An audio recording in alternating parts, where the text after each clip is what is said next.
50% की है, तो अब अगर फायदा होगा 100 रुपये का तो क्या होगा? बोलो, पीछे वाले बोले 50-50 ना।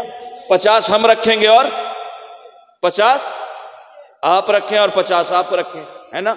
अच्छा, अगर नुकसान हो गया तो बोलो आधा आधा, 50-50। तब तो मेरे साथ ये एक्सक्यूज नहीं होगा, नहीं पीर साहब में आप 40 दे दीजिए, 10% आपके नजराने में, ऐसा तो नहीं चलेगा ना। अगर मैं कहूं यार नहीं, मैं अभी तक 50 ले रहा था लेकिन अब नुकसान हो रहा है, अब 40 दूंगा, फौरन मुझे ताने मिलेंगे, पीर साहब इंसाफ से काम लीजिए।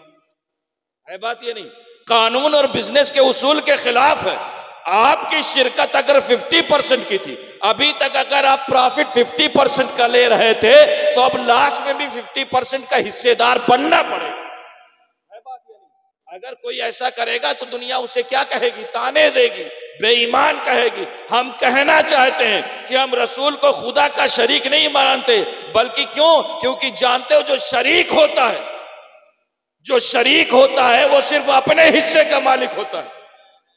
जो शरीक होता है वो सिर्फ अपने हिस्से का मालिक होता है। हम रसूल को खुदा का शरीक नहीं मानते, बल्कि हबीब मानते हैं। शरीक सिर्फ अपने हिस्से का मालिक होता है और हबीब कुल का मालिक होता है। हबीब जो होता है वो कुल का मालिक होता है। अगर आपको मेरी बातें समझ में नहीं आ रही तो मैं आपको 1400 साल पहले ले चलता हूं। 1400 साल पहले। अच्छा, अभी मैं एक बात बता दूं, मैं सिर्फ आपको 4 महीने पहले ले चलोगे? 4 महीने पहले हिंदुस्तान में साइंटिस्ट की एक तंजीम है जिसे दुनिया इसरो के नाम से जानती है ना। देखा है आपने कभी? सुना तो होगा ना। अच्छा, उन्होंने क्या किया था 4 महीने पहले? चंद्रयान कहां भेजा था? चांद पर गया था ना। हाँ, खूब मुबारकबाद दी गई थी। यकीनन हमारे देश की कामयाबी में हमारी कामयाबी है, बात ये नहीं, हमारा भी हिस्सा है ना। हाँ, लेकिन अच्छा एक बात बताओ, जब चंद्रयान गया था मुबारकबाद दी थी आपने? नहीं, कुछ लोगों ने तो, मैं एक बात बता दूं सद्दाम साहब सुने, कुछ लोग तो इतना मुबारकबाद दे रहे थे ट्विटर, फेसबुक, व्हाट्सएप, यहां वहां।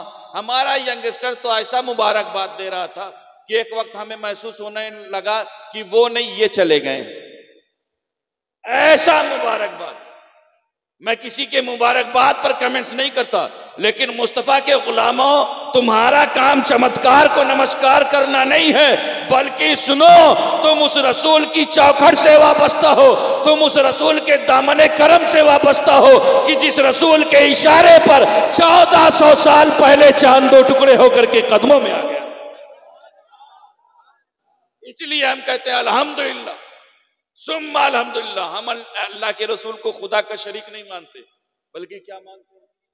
हबीब। और शरीक और हबीब में फर्क होता है। शरीक सिर्फ अपने हिस्से का मालिक होता है, हबीब कुल का मालिक होता है। अगर आपको मेरी बातें नहीं समझ में आ रही तो जानते यही वजह थी कि 14वीं का चांद चमक रहा था। मुस्तफा करीम अर्ज करते हैं, रब्बे कदीर, मैं इसे 2 टुकड़े करना चाहता हूं। अल्लाह रब्बुल इज्जत इरशाद फरमाता है, अरे हबीब इशारा कर और 2 टुकड़े कर दे, इसलिए कि तू शरीक नहीं बल्कि हबीब है। यही वजह थी कि मुट्ठियों में बेजान कंकर है। मुस्तफा करीम अर्ज करते हैं, रब्बे कदीर, मैं इसे बुलवाना चाहता हूं। अल्लाह रब्बुल इज्जत इरशाद फरमाता है, अरे हबीब इशारा कर, मर्जी हो तो कलमा पढ़ा, मर्जी हो तो दुरूद पढ़ा, इसलिए कि तू शरीक नहीं बल्कि हबीब है। यही वजह थी कि अली की नमाज असर कज़ा हो गई थी। अली की नमाज असर कज़ा हो गई थी।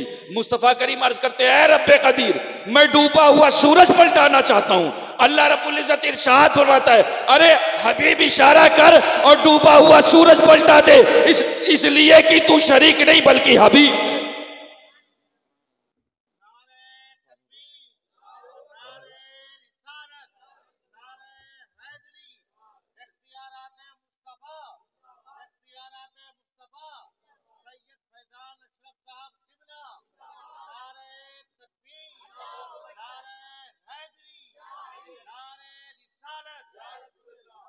अब मैं जो बातें कहने जा रहा हूं ना, मुस्तफ़ा के गुलामों, अपनी किस्मत पर जितना नाज करो कम।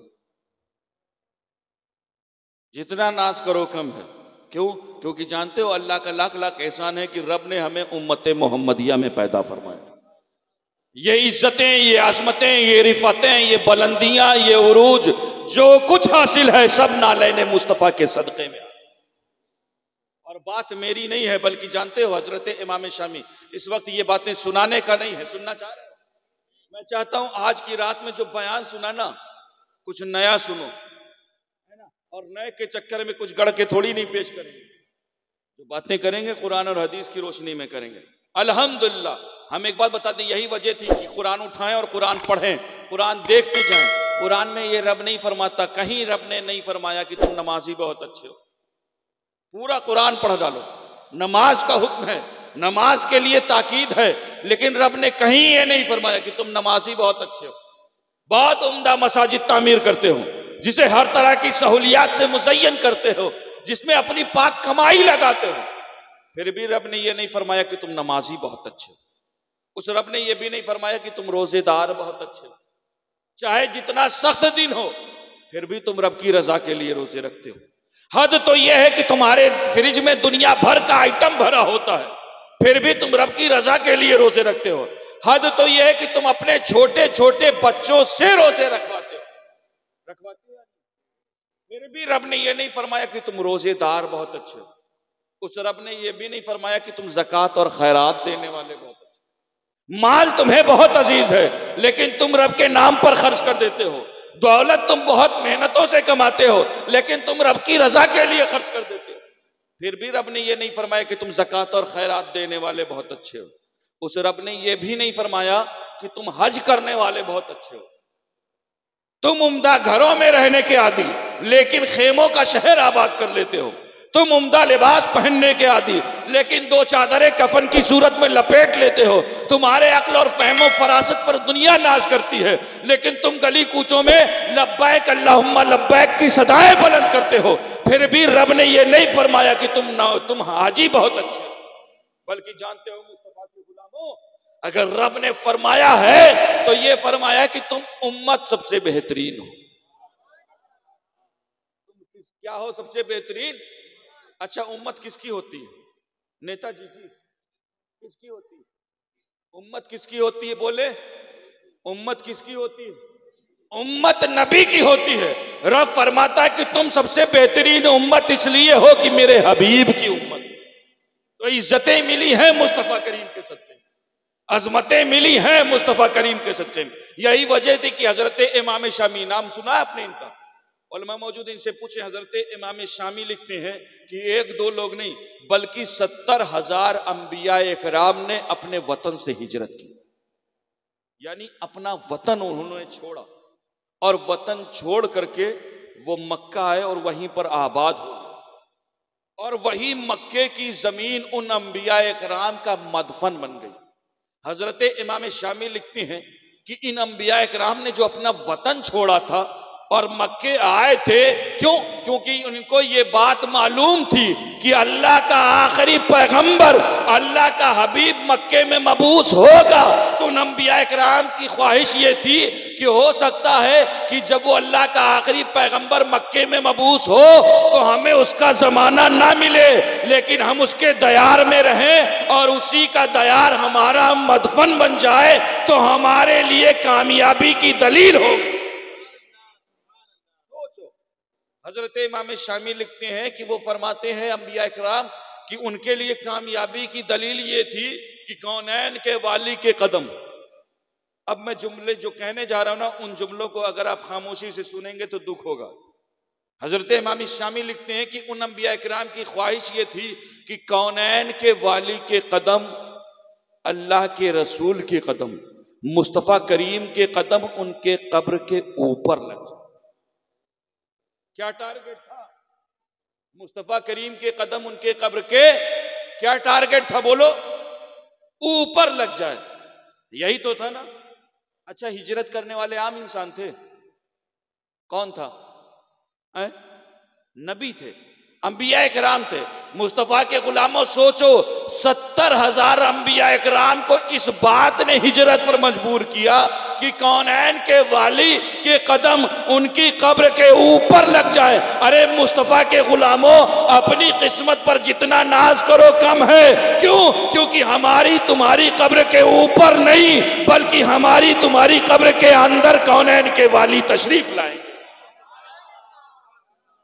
इसलिए हम कहते हैं या रसूल अल्लाह, ये नाज ये अंदाज हमारे नहीं होते, ये नाज ये अंदाज हमारे नहीं होते। अरे झोली में अगर टुकड़े तुम्हारे नहीं होते और मिलती ना हमें भीख हुजूर आपके दर से, या रसूल अल्लाह मिलती ना हमें भीख हुजूर आपके दर से। अरे इस शान से मंगतों के गुजारे नहीं।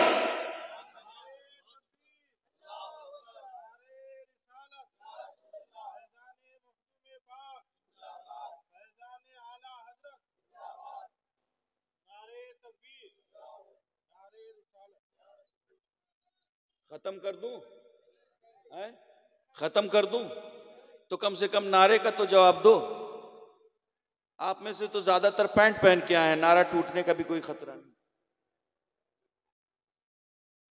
है ना। कम से कम जब बंदा एक अगर कर रहा है ना। अभी अगर किसी दुनियादार के नाम का नारा होता तो ना जाने कितने सेल्फी के लिए परेशान हो जाते। है बात या नहीं? मैं एक बात बता दूं, मेरे जुमले चुभेंगे लेकिन बातें अगर सच्ची ना हो ना तो मेरा गिरेबान पकड़े। मैंने देखा था शाम के वक्त कुछ लोग चाहते थे बस थोड़ी सी सेल्फी हमारे साथ हो जाए। है बात ये नहीं, धक्के मार रहे थे एक दूसरे को। सोचो क्यों? एक दुनियादार आया था तो उसके पीछे दीवाने हो गए। यही अगर स्टेज में ना अगर आपके इलाके का कोई और आया होता तो यहां जंग चल रही होती कि आगे बैठेगा कौन। है बात ये नहीं? फिर जानते, फिर बच्चों की ये हैसियत नहीं थी कि ये यहां पर बैठते। फिर तो चक्कर ये होता यार नेताजी के साथ सेल्फी मेरी हो जाए। है बात ये नहीं? मुस्तफा के गुलामों, ये किसी दुनियादार की महफिल नहीं है। मैंने पहले ही बताया, खुदारा इन जलसों को तमाशे की नजर मत करें, इन जलसों की हसासियत का एहसास करें, इनकी हुर्मत का ख्याल करें। ये उस रसूल की महफिल है जो रसूल हमें सुनता भी और देखता भी। ये उस रसूल की महफिल है जो रसूल हमारे दिलों से वाकिफ। तो अगर जलसे से नारे लगाए जाए ना तो कम से कम किसी दुनियादार के नाम के नारे नहीं है, बल्कि ये नबी मुख्तार के नाम के नारे हैं। जरा एक बार आप लगाएं और बताएं।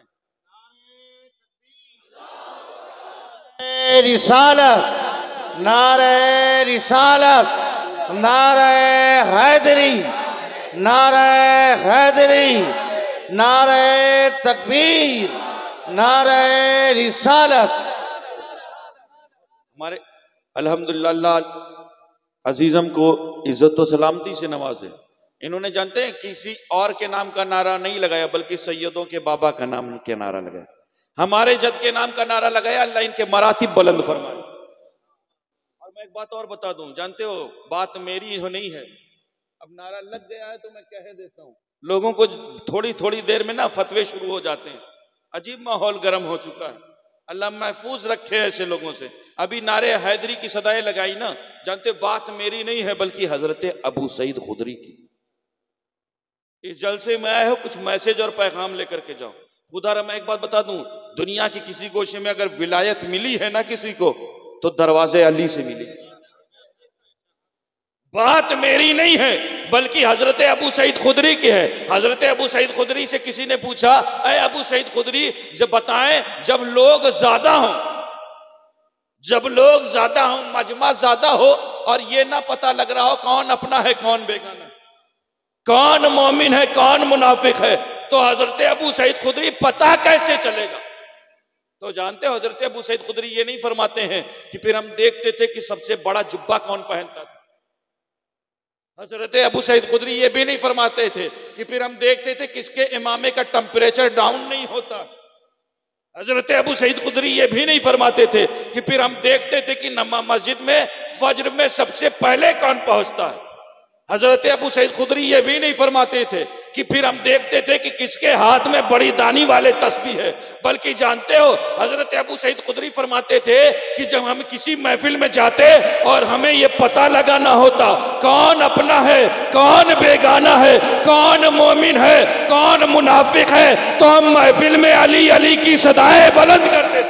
नारे तकबीर, नारे रिसालत, नारे हैदरी, नारे हैदरी। फैजान मखदूम अशरफ, फैजान मखदूम अशरफ, शहनशाह खिताबत, शहनशाह खिताबत हजरत अल्लामा मौलाना पीर सैयद फैजान अशरफ साहब क़िबला। नारे तकबीर, नारे रिसालत। इसी बात पर मैं कहा करता हूं नामे अली लो, अगर माथे का बल्ब फ्यूज हो जाए तो मुनाफिक समझो। नामे अली लो और माथे का बल्ब फ्यूज हो जाए तो मुनाफिक समझो, और अगर चेहरा खुशियों से खिल जाए तो मुस्तफा का आशिक समझो। नामे अली की में तासीर है। इसी बात पर मैं एक बात कहा करता हूं कि जिस तरह जिस्म की हरारत को नापने के लिए थर्मामीटर की जरूरत पड़ती, देखा है आपने कभी? देखा है ना, डॉक्टर्स के पास एक आला होता है जिससे वो आपके जिस्म के टेम्परेचर को नापते हैं, है ना, जिससे वो पता करते हैं कि आप बुखार से आए हैं या किसी की मार से आए, है ना। जिस तरह जिस्म की हरारत को नापने के लिए थर्मामीटर की जरूरत पड़ती है, ऐसे ही ईमान की हरारत को नापने के लिए नामे हैदर की जरूरत पड़ती है। इसी बात पर मैं कहा करता हूं कि शेर खुदा जहां में कोई दूसरा नहीं, शेर खुदा जहां में कोई दूसरा नहीं, अरे उनके बिना चिराग किसी का जला नहीं। मैं किसी दुनियावी चिराग की बात नहीं कर रहा, बल्कि मैं उस चिराग की बात कर रहा हूं जो दुनिया के गोशे गोशे में आपको विलायत के चिराग रोशन नजर आ रहे हैं ना। वो चिराग ख्वाह सरजमीन बगदाद में जल रहा हो, वो चिराग ख्वाह सरजमीन अजमेर मोहल्ला में जल रहा हो, वो चिराग ख्वाह सरजमीन की चौसा मुकद्दसा में जल रहा हो, और वो चिराग ख्वाह सरजमीन सिल्लीगुड़ी में जल रहा हो, वो चिराग जहां कहीं जल रहा है सब मौलाए कायनात के दर का चिराग। इसी बात पर मैं कहा करता हूं कि शेर खुदा जहां में कोई दूसरा नहीं, अरे उनके बिना चिराग किसी का जला नहीं। और ऐसा जहां में मौला अली ही का बाग, ऐसा जहां में मौला अली ही का बाग है। अरे पानी मिले मिले ना मिले सूखता नहीं, पानी मिले मिले ना मिले सूखता नहीं। मैं बातें कर रहा था, खुदारा मुस्तफा के गुलामों अपनी वैल्यू पहचानो, अपनी अहमियत को समझो। हालात बहुत नासाज होते। मैंने खुतबे के बाद कुरान पाक की जिस आयत करीमा की तिलावत का शरफ हासिल किया था, अल्लाह रब्बुल इज्जत इरशाद फरमाता है ज़ालिकल किताबु ला रैब फीह। बस कुरान पर 10 मिनट सुने इंशाअल्लाह, उसके बाद तकरीर खत्म। सुनेंगे आप? हमार कुथा बोल बुझते पाल लें।